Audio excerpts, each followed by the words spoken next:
La CIA affirme avoir trouvé l'Arche d'Alliance. Cette affirmation est-elle vraie? Ou est-ce le verrou d'un savoir interdit? Restez bien accrochés les amis. Ce n'est pas un scénario à la Indiana Jones. C'est pire. Oublie les théories fumeuses. Dans cette vidéo, nous explorerons que les faits, à travers des documents déclassifiés. Si tu veux comprendre pourquoi cette relique sacrée pourrait chambouler l'équilibre du monde, tu es au bon endroit. Et si ce n'était pas qu'une légende, mais la clé d'un pouvoir oublié, dissimulé sous des couches de secrets d'État, ce n'est pas une blague. On parle d'une découverte qui pourrait réécrire l'histoire et faire vaciller des milliards de croyants à travers le monde. Reste bien jusqu'à la fin, je t'explique tout sur cette découverte stupéfiante. Commençons tout d'abord par faire un tour des mystères, mythes et légendes autour de l'Arche.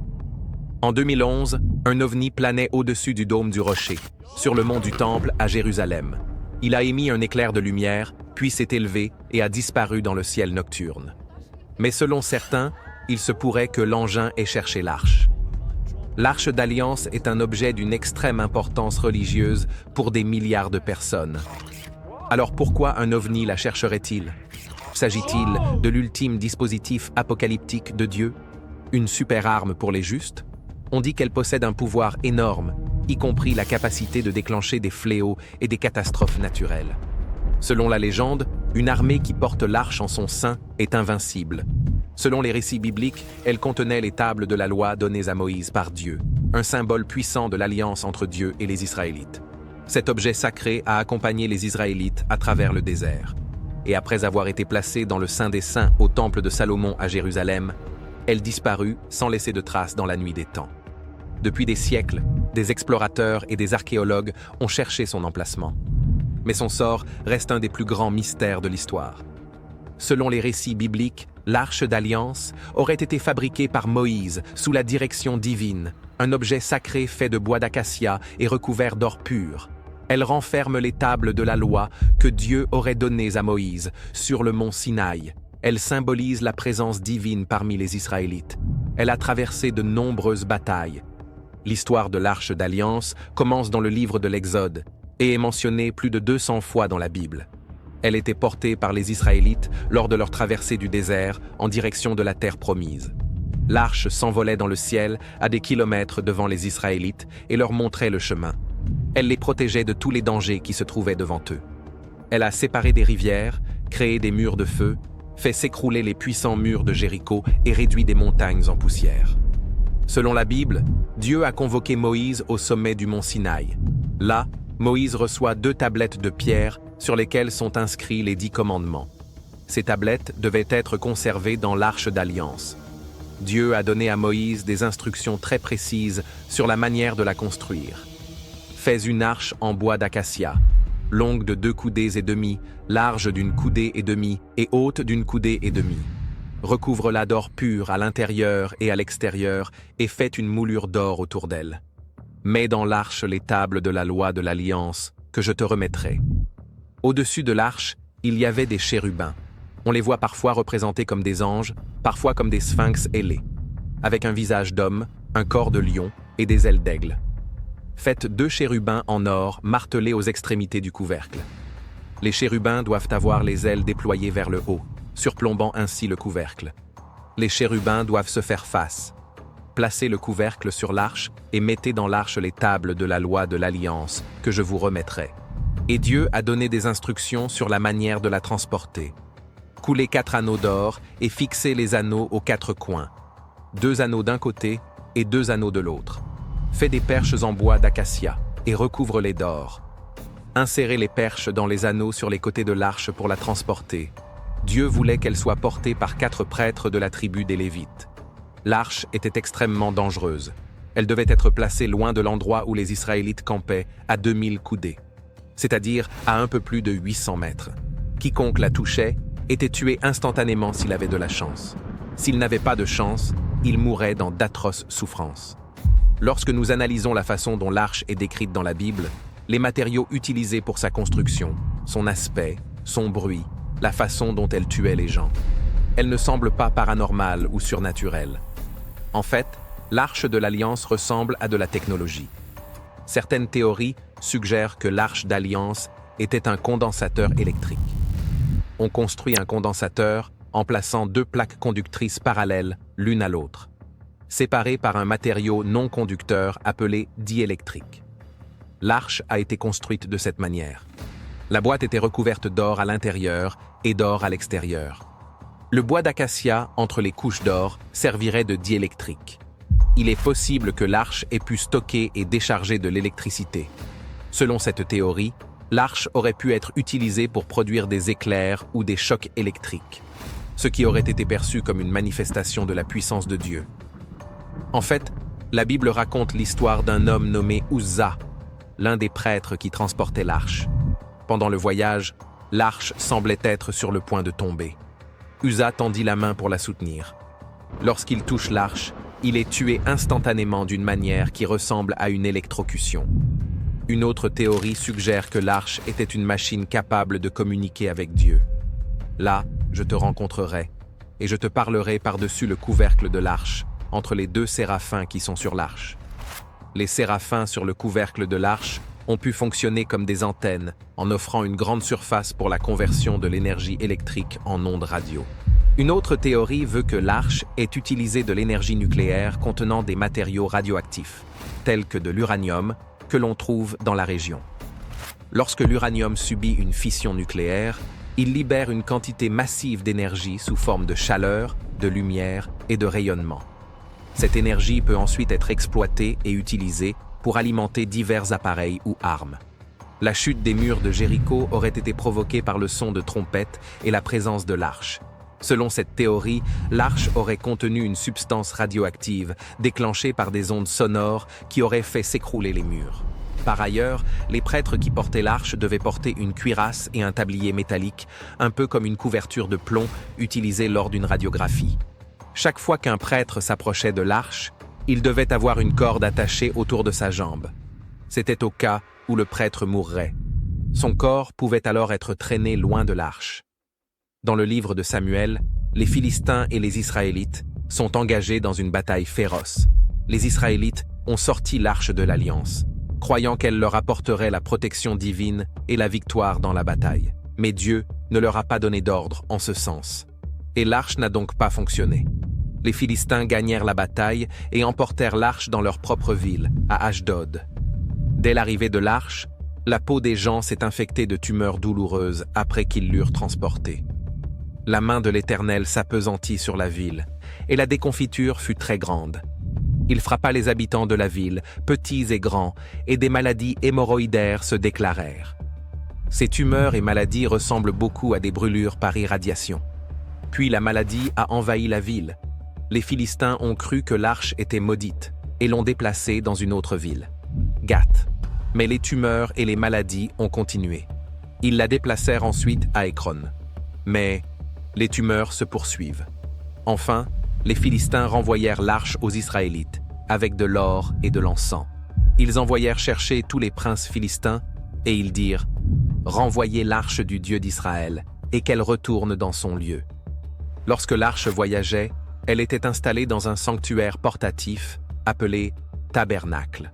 Il s'agissait d'une tente très élaborée, faite d'étoffes tissées et d'or.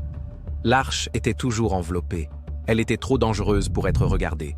Lorsque l'arche a été ramenée de chez les Philistins, certains hommes se sont montrés curieux et ont regardé l'arche, alors qu'ils n'en avaient pas le droit. 70 d'entre eux ont été frappés par le Seigneur.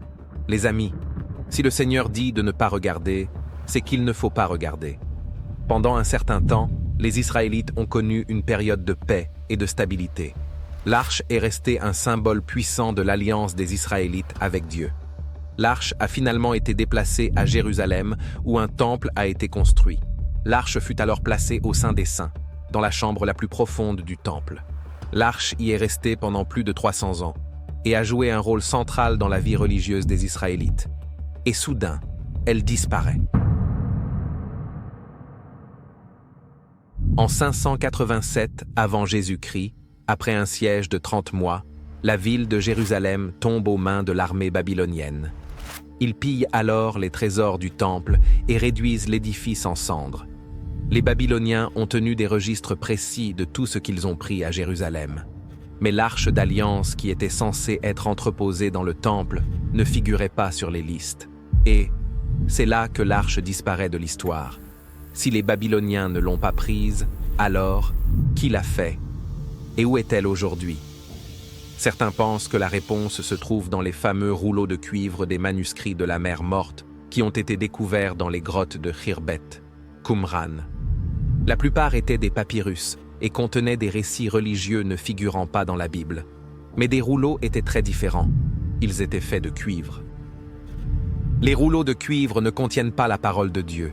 Il n'y a pas d'histoire biblique sur ce cuivre. Y sont martelées des instructions pour trouver des trésors du temple de Salomon. Selon Jim Barfield, chasseur d'arches, pense que pendant que les Babyloniens attaquaient, les trésors du temple de Salomon ont été discrètement emportés hors de la ville. Sous le mont du temple se trouve un vaste réseau de tunnels. Bien que des kilomètres de tunnels aient été explorés, aucun d'entre eux n'a jamais été trouvé pour servir de voie d'évacuation du temple. Un nouveau tunnel a été découvert, qui va du mont du temple à la vallée de Kidron, bien à l'extérieur de la ville. De Kidron, l'arche aurait pu être emmenée dans la ville appelée Qumran. C'est également là qu'ont été trouvés les manuscrits de la mer Morte. Le rouleau de cuivre énumère 64 endroits dans et autour de Qumran où des trésors auraient pu être cachés. De nombreux historiens de l'arche pensent que si elle se trouvait à Qumran, elle n'y est plus. Ils pensent que l'arche a été prise pendant les croisades, par un ordre militaire catholique appelé les pauvres chevaliers du Christ et du temple de Salomon. Un nouvel ordre militaire catholique est né, les Templiers. Dès l'origine, les Templiers sont connus pour leurs secrets et leurs mystères. Ils étaient très habiles en matière de finance et de politique. Ils ont convaincu le pape et les dirigeants de la ville de Jérusalem qu'ils protégeraient les pèlerins. Mais dès que les Templiers ont établi leur quartier général sur le mont du Temple, ils ont commencé à creuser. Et ce n'est pas un trésor qu'ils cherchaient. Non, ils étaient obsédés par les reliques religieuses. Ils cherchaient l'arche d'alliance. Les Templiers étaient connus pour leur utilisation des grottes et des tunnels. Récemment, une structure a été découverte appelée la grotte de Sédécias. Cette fortification était un poste de garde pour défendre les Templiers s'ils devaient s'échapper de la ville. La légende dit qu'ils ont effectivement trouvé l'arche et l'ont emmenée en France, à la célèbre cathédrale de Chartres, et qu'elle y est restée pendant plusieurs centaines d'années. À l'aube du vendredi 13 octobre 1307, des dizaines de Templiers français furent arrêtés simultanément par les agents du roi Philippe IV, dit Philippe le Bel. Ils furent ensuite torturés dans des lieux comme la tour de Chinon, pour y avouer leur hérésie et d'autres offenses sacrilèges. Mais certains Templiers ont eu vent des rumeurs selon lesquelles le roi Philippe et le pape agissaient contre eux. Ils déplacèrent alors l'arche. Cette fois, en Écosse. Les chevaliers furent accueillis par le roi Robert Bruce. Puis, il s'allie à la riche et puissante famille Sinclair.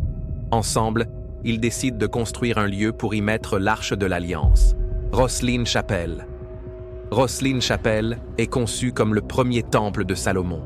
Mais à une plus petite échelle, elle possède un saint des saints intérieur. C'est là que, selon la légende, l'arche aurait pu être conservée, loin de la politique européenne. Mais, soudain, la Seconde Guerre mondiale.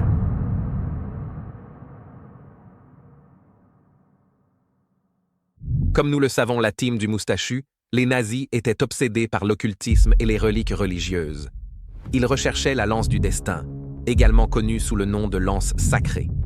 Il s'agit de la lance qui aurait transpercé le côté de Jésus lors de sa crucifixion. Ils ont cherché le Saint Graal, la coupe que Jésus aurait utilisée lors du dernier repas. Ils cherchaient le suaire de Turin, le tissu qui a enveloppé le corps de Jésus après sa crucifixion. Les Allemands ont aussi cherché la menorah, le chandelier à 7 branches créé lors de l'Exode. Et, bien sûr, ils cherchaient l'arche d'alliance. Après avoir conquis la France, à la façon templier, les Allemands ont entrepris d'importantes fouilles archéologiques à la cathédrale de Chartres et à d'autres endroits où ils soupçonnaient la présence de l'arche. La légende veut qu'après l'invasion de la France, le président Roosevelt des États-Unis a pris des dispositions pour que le contenu de Rosslyn Chapel soit déplacé vers les Amériques. L'arche aurait été donc envoyée d'Écosse vers la Nouvelle-Écosse, Nova Scotia, et plus précisément sur l'île d'Oak Island. Oak Island, une île bizarre, où il existe bien un système complexe de tunnels qui, dès que l'on commence à creuser, ces tunnels s'auto-inondent. Et personne ne sait exactement qui les a construits ou ce qu'ils cachent.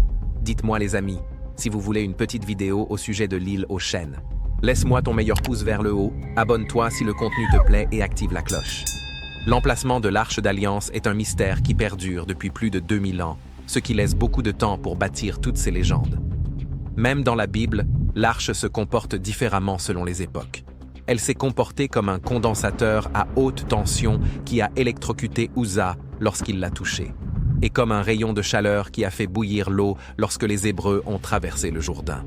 Puis, c'est une puissante arme à ondes sonores façon harpe qui a fait tomber les murs de Jéricho. La question se pose alors, mais quelle était la source d'énergie? L'Arche semble avoir un dispositif qui pouvait être réglé selon les besoins spécifiques. Mais, si c'est vrai, où Moïse l'a-t-il trouvé? Et comment cette technologie a-t-elle pu exister il y a des milliers d'années? Certains suggèrent que les tablettes contenant les 10 commandements étaient peut-être faites d'uranium, qui est disponible dans les déserts du Moyen-Orient. Mais même si ces tablettes étaient faites d'uranium, eh bien l'uranium naturel est faiblement radioactif et ne présente pas de danger.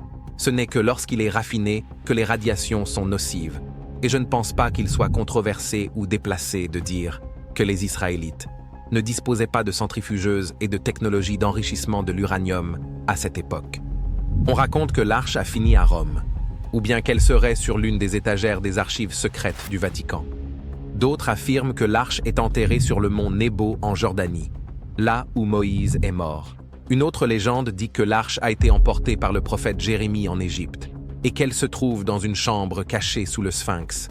Eh bien, apparemment, elle n'est pas cachée du tout. Pendant des centaines d'années, il semble que l'Arche s'est trouvée dans un endroit qui pourrait sembler improbable pour un artefact juif. L'Arche de l'Alliance se trouve dans une église en Éthiopie.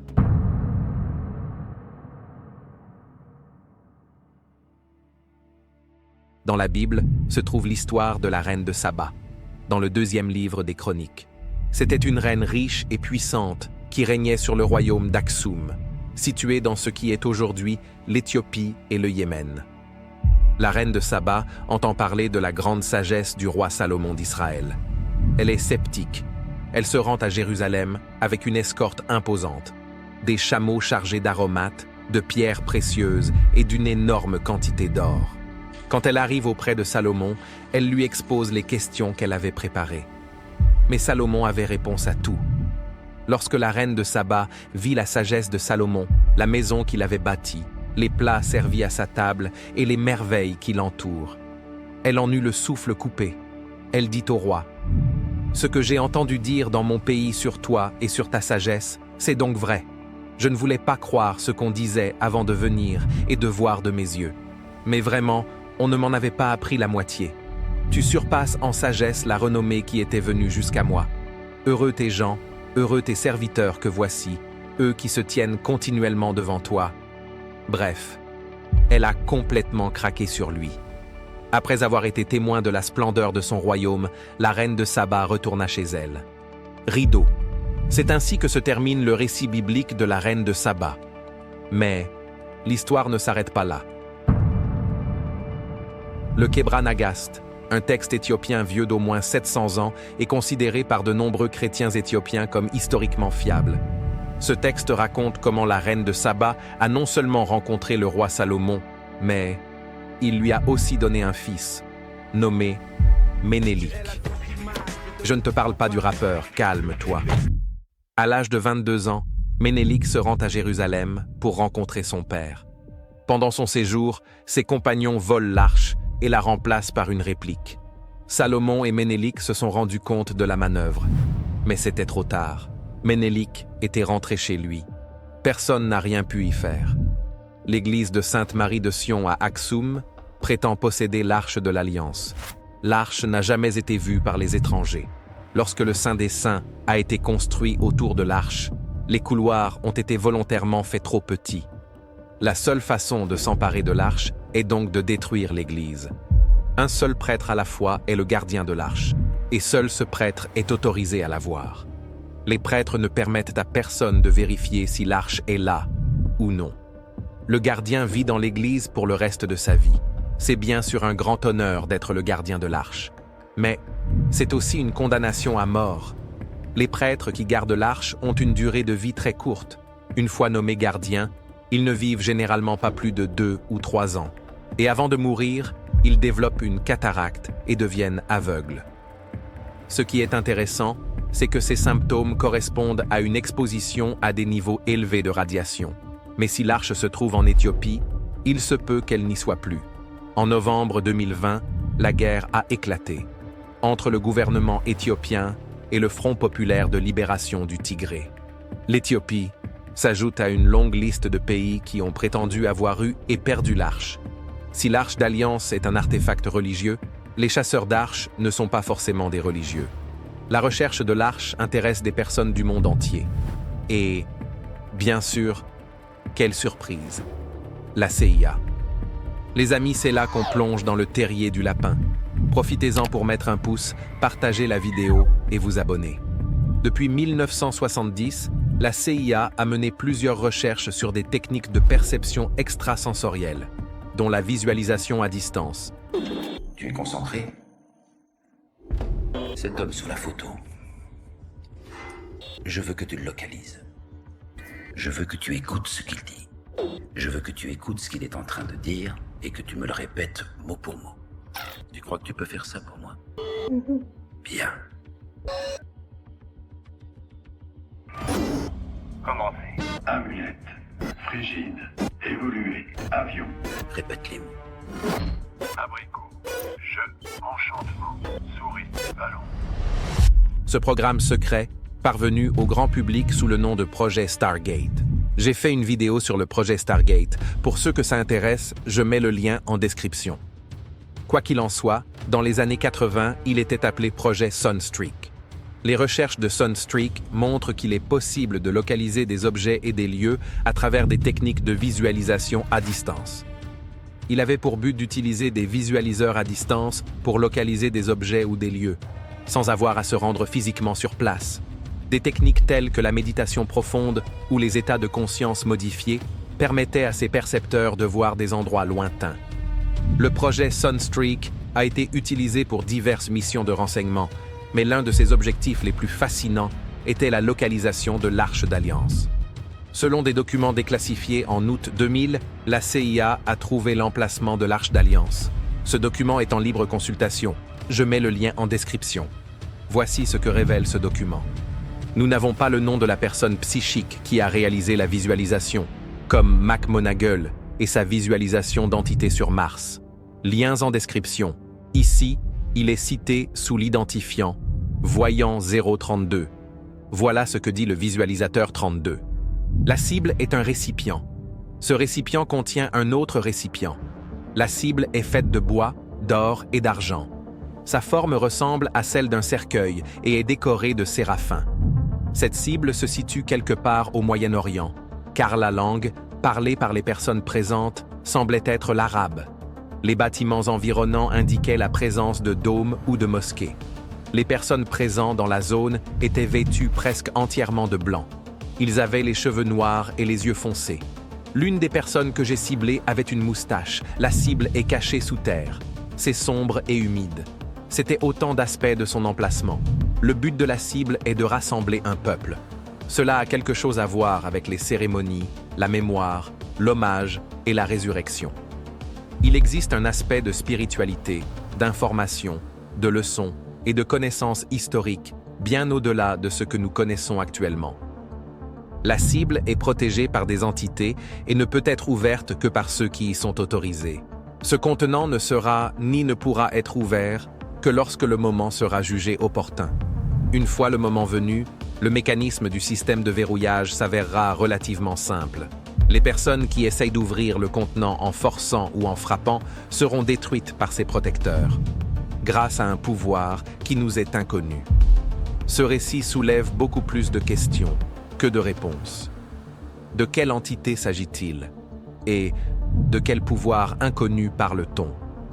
Le projet Sunstreak et les découvertes de visualisation à distance, si ces découvertes finissent par confirmer la présence de l'Arche d'Alliance, les implications seraient immenses.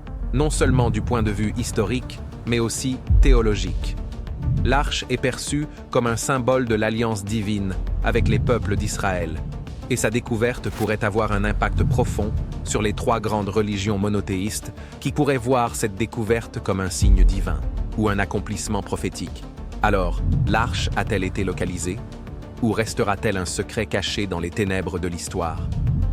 Le projet Sunstreak est bien réel, mais a-t-il vraiment révélé la localisation de l'arche? Dites-moi ce que vous en pensez en commentaire. Je vous invite à partager la vidéo, mettre un pouce et vous abonner. Merci.